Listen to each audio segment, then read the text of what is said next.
Hello, everyone. I'm here at Clifton Lutheran Church with Pastor Bixby, and we are drawing today for another gift certificate to Whole Foods and to Marblehead Antiques. And I believe, Pastor, we have some antiques here at Clifton Lutheran to get us in the mood for this drawing. We do. You'll recall that it was not only maybe less than a week ago that we looked through some of the older items at Temple Sinai. So I want to show you some of the things that we have here too at Clifton.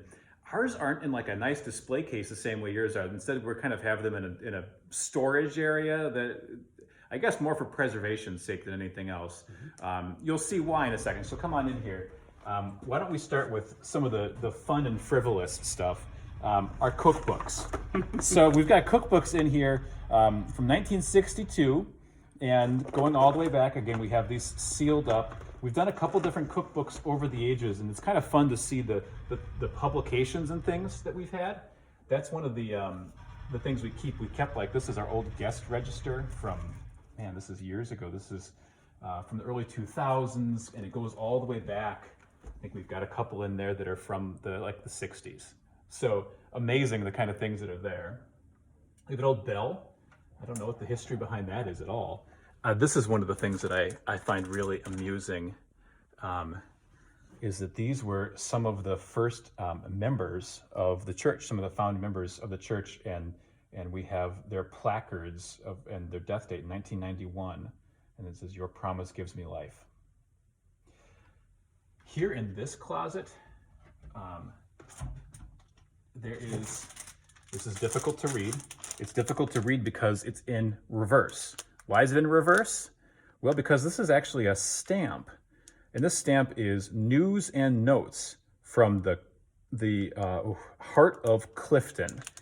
So I think when we had some publications that would come out from here, this was the stamp that you would put sort of on top. And one of the things I love about this stamp too is that it highlights the Lutheran Church's history, as we've talked about before, with the written word, as being something that's always intrinsically tied to the mechanical reproduction of the written word. And this is literally how historical representation of how it was done at one time. Exactly right. And that being the case too, let's switch then to what we have here, because in any church like Clifton's, any Lutheran church, one of the things we always end up being big collectors of is old Bibles. I'm dismayed at the way that the binding is coming off of this one right now. We have a really nice one that actually sits in my office, and stored up here we have in English and in German a couple of different Bibles as well. I think a couple of these are, they're huge. Yeah, come on in. Yeah. I think one of those is an 1871, and that's probably the oldest one we have. Lastly, the thing that I'd like to point out here that I find really amusing is this model. See if you can zoom in there.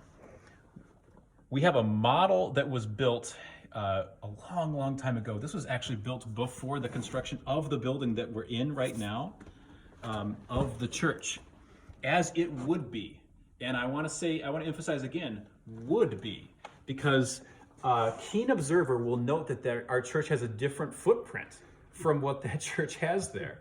And it's a little dismaying, because that church in its full completion would have had more rooms for utility, for Sunday school. It would have had a second floor basically behind me that would come up to where we are now. Right now we've got a Sunday school room, a music room, a little utility room, and then this library, which is fine. But there are definitely Sunday mornings, if I'm splitting the Sunday school kids off into 3 age groups, I'm like, where is everyone going to be? I wish we had a few more of those rooms sitting around here. I wish they would have finished it the way that they had planned. I'm sure they tried their best, right? I mean, the way these things go. Yeah, I understand.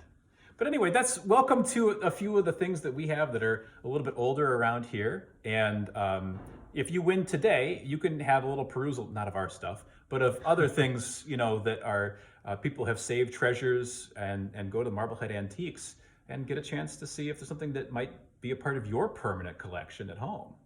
So let's draw for it. Let's see. Sounds good. Thanks for being my cameraman today, Rabbi. Oh, happily. I appreciate it. We'll let you do the honors for sure. Okay. Joe King. Congratulations, Joe. Have a good time also had some groceries, and also heading out to Marblehead Antiques. Congratulations, Joe. Enjoy.